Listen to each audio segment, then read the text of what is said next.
Je donne la parole tout d'abord à Madame Geneviève Carigos pour le groupe Paris en commun. Madame la maire, mes chers collègues, héritage de la Révolution française, c'est à Paris que fut proclamée la Déclaration des droits de l'homme et du citoyen en 1789. Puis, toujours à Paris, au Palais de Chaillot, en 1948, au lendemain de la Deuxième Guerre mondiale, que les Nations unies adoptaient la Déclaration universelle des droits de l'homme. Deux textes majeurs qui visent à protéger les personnes de l'arbitraire, de l'oppression de ceux et celles qui gouvernent des États. Nombre de traités complémentaires se sont vus ici confirmés, souvent après des années de négociations, toujours pour faire progresser les droits, pour permettre à tous les êtres humains de vivre librement, de choisir leur destinée sans discrimination. Ces textes majeurs font de Paris une ville singulière, un phare d'espoir dans un monde où, nous le constatons chaque jour, mon cher Boris, n'est-ce pas, les vents contraires soufflés par les despotes que l'on aurait voulu d'un autre temps font reculer ces droits pour le moins fondamentaux. Ces textes majeurs nous engagent, ici à Paris bien sûr, où nous nous attachons chaque jour à répondre aux défis de notre époque, accélérer la transition écologique et assurer la justice sociale, ainsi qu'à l'international, car comme le clamait Martin Luther King, la moindre injustice, où qu'elle soit commise, menace l'édifice tout entier, un édifice que nous avons le devoir de protéger. Avec cette délibération, il nous est proposé de soutenir 9 projets qui s'inscrivent dans la politique menée par la ville et portée avec conviction, détermination par Jean-Luc Romero.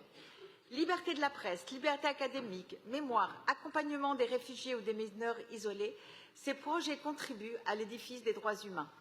D'autres associations apportent un soutien essentiel à ceux qui, dans leur pays, sont menacés du fait de leur engagement, de leur action pour faire progresser les droits. J'ai coutume de dire que les droits humains nous protègent, protégeons ceux qui les défendent. C'est la mission de la FIDH, qui célèbre cette année son 100e anniversaire, des Brigades de paix internationales, PBI France, créées en 1981, ou du collectif Guatemala, créé en 1976 à Paris, à l'initiative d'exilés guatémaltèques. Chaque année, plus de 1000 défenseurs des droits humains sont assassinés dans le monde. Des milliers d'autres sont menacés, harcelés, emprisonnés. Des hommes, des femmes que rien n'arrête pour défendre des droits qui font progresser l'humanité. PBI France et le collectif Guatemala, parmi leurs actions, envoient dans les zones à risque des bénévoles qui accompagnent dans leurs activités des défenseurs menacés, leur procurant une protection non armée mais essentielle. Je veux saluer leur courage. Je veux également saluer une autre ONG que notre ville soutient depuis de nombreuses années, le Mémorial France, qui vise à entretenir la mémoire des violations des droits humains dans l'ex-URSS et à dénoncer les violations actuelles. Une action essentielle à l'heure où la répression de la société civile par le régime de Vladimir Poutine s'est intensifiée avec notamment la fermeture du centre de défense des droits humains de Mémorial en Russie suite à de fausses accusations. Soi-disant, il n'aurait pas respecté la loi répressive sur les agents de l'étranger, vestige d'un autre temps, et son travail légal en faveur des droits humains ferait l'apologie du terrorisme et de l'extrémisme. Ces accusations infondées servent en fait de prétexte pour réduire au silence la dissidence et empêcher les gens de se rassembler pour défendre leurs droits, les droits. Notre soutien leur est précieux. Oui, un soutien précieux.